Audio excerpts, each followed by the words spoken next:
오늘 제가 먼저 설교를 시작하면서 시집 한 권을 소개하려고 합니다. 이분은요, 몇 년 전에 돌아가셨어요. 102세로.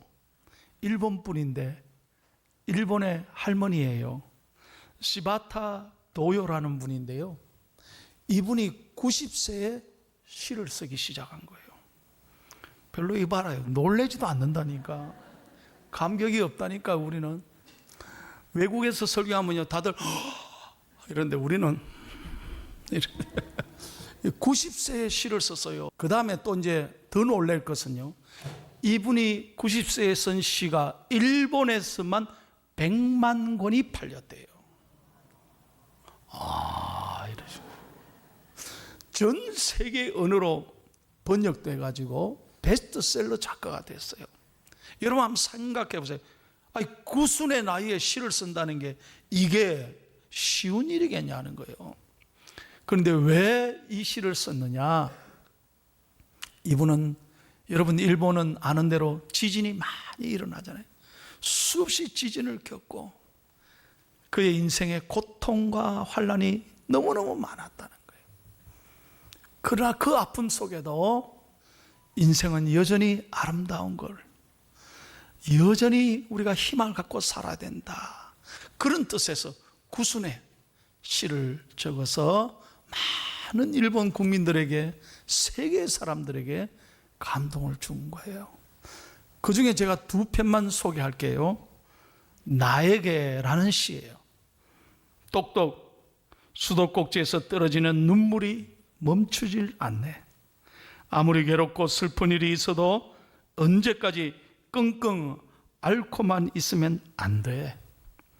과감하게 수도꼭지를 비틀어 단숨에 눈물을 흘려 버리는 거야. 자, 새 컵으로 커피를 마시자. 좀 이렇게 별로 마음에 안 드세요? 와, 이래야 되는데. 여러분, 이 구순의 할머니가요, 얼마나 정신이 희망적입니까? 새 컵으로 커피를 마시자. 그 다음에 약해지지 마라는 이 시예요. 저기 불행하다며 한숨 쉬지 마. 햇살과 산들 바람은 한쪽 편만 들지 않아. 꿈은 평등하게 꿀 수 있는 거야. 난 괴로운 일이 있었지만 살아 있어서 좋았어. 너도 약해지지 마. 어때요? 좋아요, 안 좋아요? 참 짧은 시인데요, 이 할머니가 기가 막히게 인생을 노래하고 있어요. 여러분, 그렇습니다.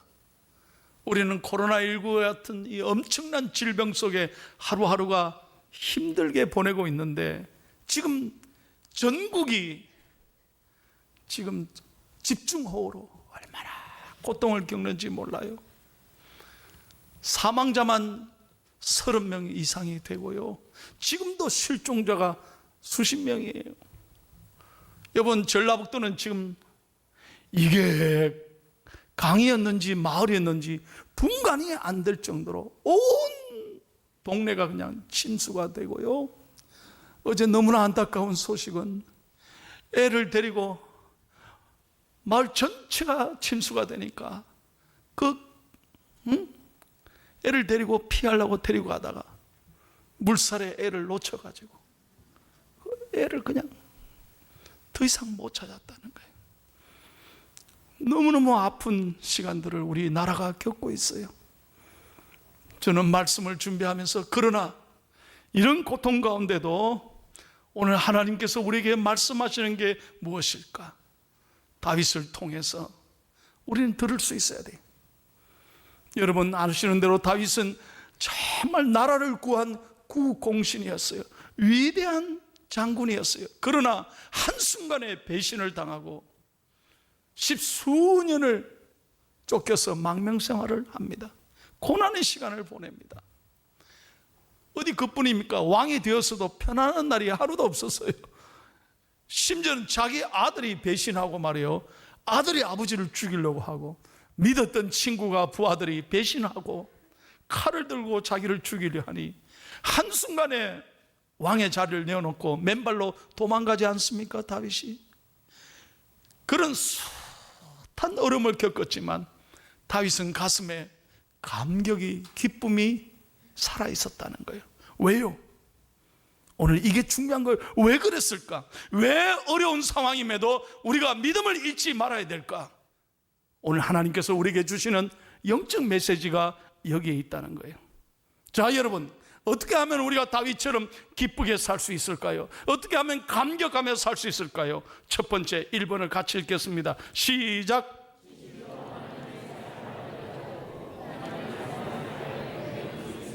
예, 우리가 가슴에 어떤 어려움이 있더라도 하나님의 사랑을 가슴에 새기며 이 사랑을 기억하고 살아야 된다는 거예요. 다윗은 그냥 바라보지 않았어요. 어떤 어려운 상황에도 가슴에 하나님의 사랑이 불꽃이 피어 있기 때문에 이 사랑가들에게 하나님의 영광을 노래하고 하나님을 믿음으로 바라보며 찬양하고 감사했다는 거예요. 그렇습니다.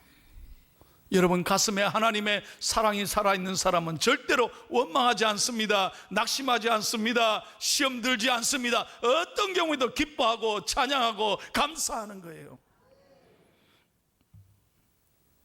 미국이 대공황이 일어났을 때, 역사적인 미국이 완전히 경제가 바닥쳤을 때 한 청년이 사업이 쫄딱 망했어요. 완전 망했어요. 그래서 자기의 투자한 모든 사람들의 돈을 다 날라버린 거예요. 부도가 났어요. 파산당했어요. 그래서 더 이상 견딜 수 없어서 자살해야 되겠다. 나는 더 이상 살아갈 수 없어. 그래서 호텔에 가서 약을 먹고 자살하려는데 다 그 밤에 목숨을 끊으려고 하는 그 순간에 이 어머니는 교회 다니는 어머니고 기도의 사람인데 어릴 때부터 이 아들을 붙잡고 기도했던 소리가 귀에 생생하게 들리는 거예요. 이게 하나님의 은혜죠. 뭐라고 얘기했느냐? 아들아, 너는 어떤 경우에도 하나님이 너를 잊지 아니하시고 너를 사랑한다는 걸 절대로 너는 잊으면 안 돼. 사람은 버릴지라도 하나님은 너를 버리지 아니하시는 거야. 어릴 때부터 들려주던 그 기도 소리, 그 말씀이 귀에 딱 자살하려고 하는 순간에 귀에 생생하게 들리는 거예요. 아마 어머니가 얼마나 이 아들을 위해 기도했는지 하나님이 결정적인 순간에 이 아들을 건져주신 거예요. 그래서 자살하려다가 약을 버리고 그 호텔에서 무릎 꿇고 기도하기 시작합니다. 눈물로 회개합니다. 그때 하나님이 평안함을 주셨대요. 그리고 일어나서 집에 돌아와서 투자자들을 다 불러 모으는 거예요. 그리고 눈물로 용서를 구합니다. 여러분, 죄송합니다. 제가 잘할 보려고 했지만 여러분의 귀한 돈을 제가 잃어버렸습니다. 제가 죽으려고 했지만 하나님이 저를 살려주셔서 오늘 여러분 앞에 서 있습니다. 제가 다시 한번 해보겠습니다. 하나님이 저를 붙잡고 계시니 제가 용기를 갖고 해보겠습니다. 반드시 여러분의 돈은 갚아드리고 이자까지 제가 돌려드리겠습니다. 그러니까 투자자들이 감동을 받고요, 돈 빌려달라는 말도 안 했는데 투자자들이 이 사람의 말에 감동을 받고 그래, 잘해볼 거야, 한번 해보겠습니다. 하나님이 저와 함께 하십니다. 그러니까 그럼 좋다, 우리가 다시 한 번 속았는데 뭐 두 번 못 속겠나 이러고 도와줬더라는 거예요. 그래서 투자자들의 돈으로 시작한 게 뭐냐? 이 호텔이 생긴 거예요. 여러분, 알고나 좀 호텔에 가세요. 바로 이 사람이 콘래드 힐튼이에요. 여러분, 우리나라에도 힐튼 호텔이 있고 전 세계 가면 세계적인 호텔이 힐튼이에요. 콘래드 힐튼 얘기를 하는 거예요. 다 망하고 자살 직전이었지만 하나님이 이 아들을 살려주시고 하나님의 사랑으로 회복시켜 주셔서 이 아들은 장차 세계 최고의 호텔 창업주가 됐단 말이에요. 그래서 그 이름을 따서 힐튼 호텔이 지금도 있는 거예요. 할렐루야. 여러분, 그렇습니다. 우리 중앙의 모든 성도 여러분, 여러분의 가슴에 하나님의 사랑이 회복되기를 축복합니다. 그러면 어떤 경우에도 우리 낙심하지 않습니다. 약해지지 않는다는 거예요.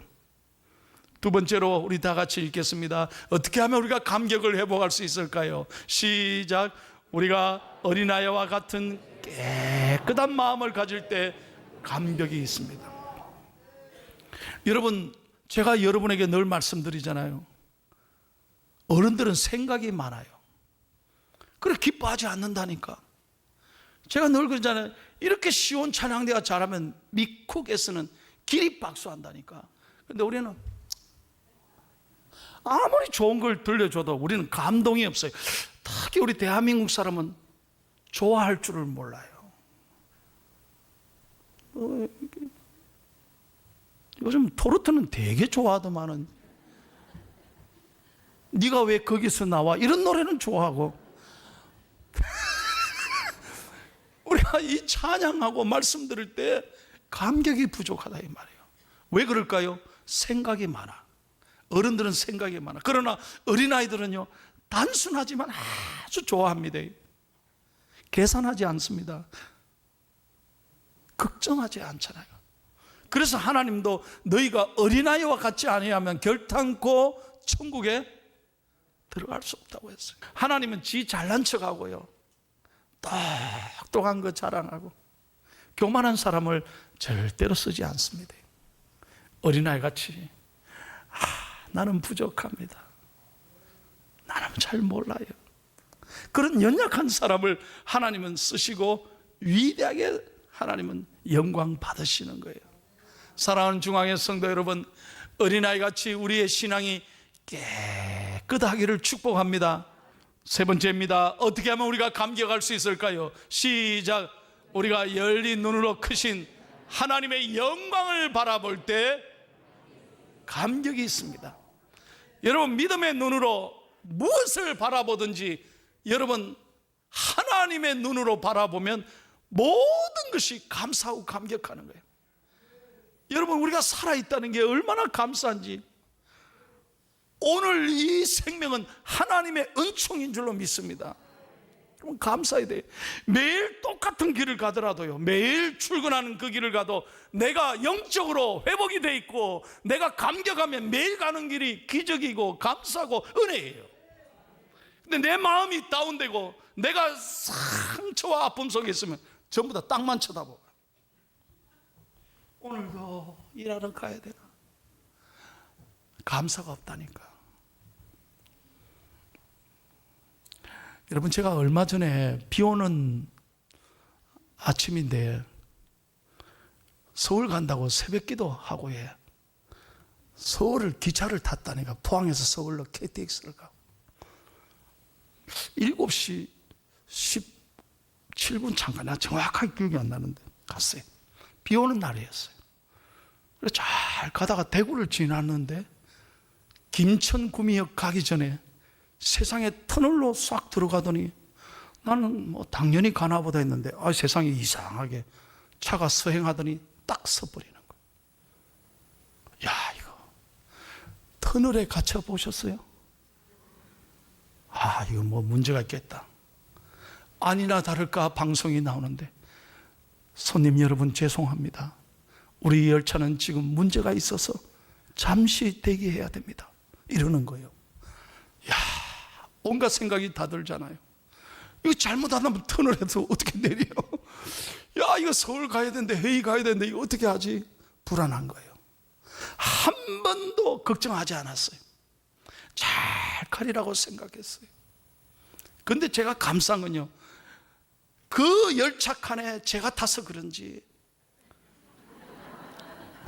그 열차 칸에 화내는 사람이 한 명도 없는 거예요.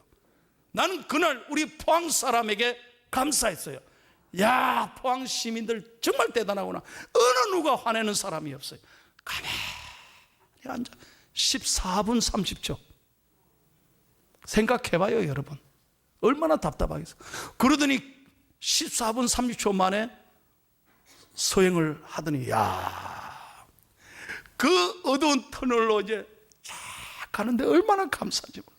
그리고 해가 쫙 터널을 지나 나오는데요, 늘 가는 그 길이지만 얼마나 감사한지. 제가 이거 마스크를 쓰고 노래는 부를 수 없고, 뷰티풀, 원더풀, 쌍꺼풀, 너무너무 하나님 은혜 감사한 거예요. 하나님 은혜 감사한 거예요. 이게 지나갈 수 있다는 게 얼마나 감사한 일이냐. 그러더니요, 대전에서 또 섣불했어. 결국은 대전에서 내려서 이제 옆에 임시 열차에 타라는 거예요. 옆에 차가 와 있다고. 더 이상 못 간다는 거예요. 그러니까 사람들이 내리는데 또 놀라워요. 세상에 어떤 분이 병원에 가시나 봐, 휠체어 타셨어요. 어떤 분은 무슨 비행기를 타고 여행을 가시나 봐. 큰 가방을 들어서 놀란 건요, 그 옆에 기차 타는데 누가 하나 화내는 분이 없더라는 거예요.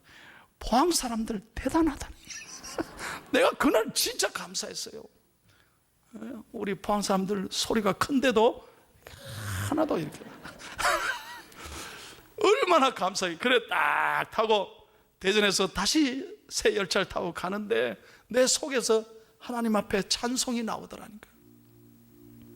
그때부터 대전에서부터 서울까지 1시간 동안에는 속으로 울면서 갔어요. 이 모든 게 하나님의 은혜인데, 볼 수 있고 들을 수 있고 내가 건강히 기차 타고 가고 얼마나 감사하죠. 여러분, 믿음의 눈으로 바라볼 때 모든 게 은혜이며 감사인 줄로 믿습니다. 마지막입니다. 어떻게 하면 우리가 감격할 수 있을까요? 읽고 마칩니다. 시작.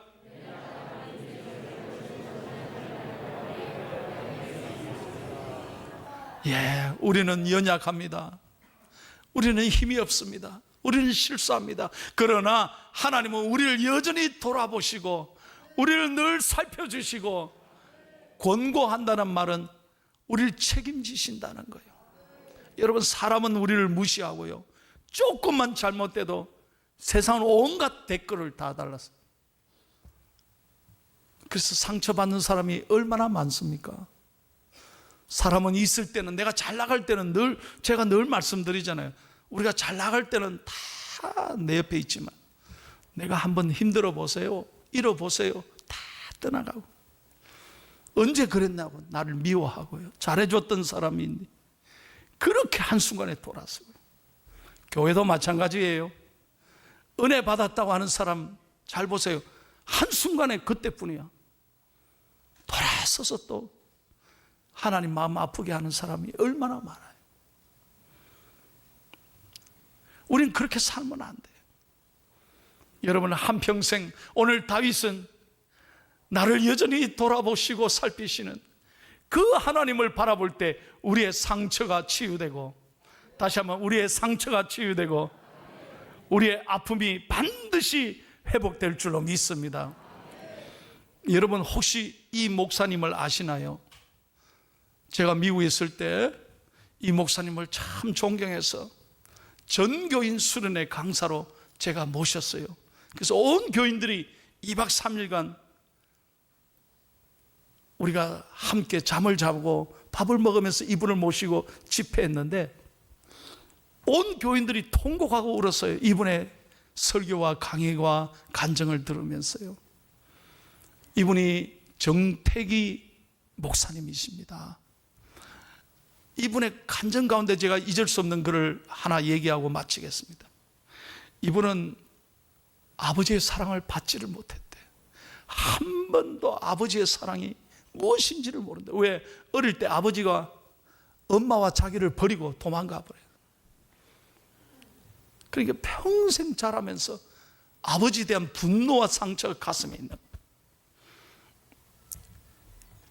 이분이 어머니와 함께 교회를 나왔는데 어릴 때 제일 부러운 게 아버지와 함께 교회 나오는 친구들이 제일 부러웠대. 아버지 손잡고. 자기는 아버지가 자기를 버렸으니까 교회에 오면 늘 그게 부러웠어요. 그러던 아들이 목사가 된 거예요. 아버지 말만 나오면 자기는 그냥 고개를 숙였는데 35살에 미국의 켄터키에 유학을 하러 왔어요. 그 켄터키 영성 수련원에 5달 동안 잠을 자고 밥을 먹고 기도하면서 은혜를 받았는데, 하나님이 하루는 기도하는데 하나님이 자기를 만지시더래요. 기도하는 중에 한없이 하나님의 은혜를 주시더래요. 그러면서 하나님이, 얘야, 네 아버지를 용서해라. 너는 네 아버지를 용서해야 돼. 내가 너를 용서한 것처럼 너 아버지 용서해야 돼. 용서해야 돼. 그렇게 말씀하더래요. 평생 아버지 얘기만 하면 분노하던 이 정태기 목사님이 그날 하나님 앞에 무릎 꿇고, 내 힘으로 용서할 수 없었지만 아버지의 사랑으로, 하나님의 사랑으로 자기 아버지를 용서한 거예요. 밤새도록 팡팡 울면서 아버지를 처음으로 용서했대요. 그랬더니 마음에 새벽에 기쁨이 찾아오고 평안이 찾아왔어요. 그날부터 자기 마음이 하나님의 나라가 된 거예요.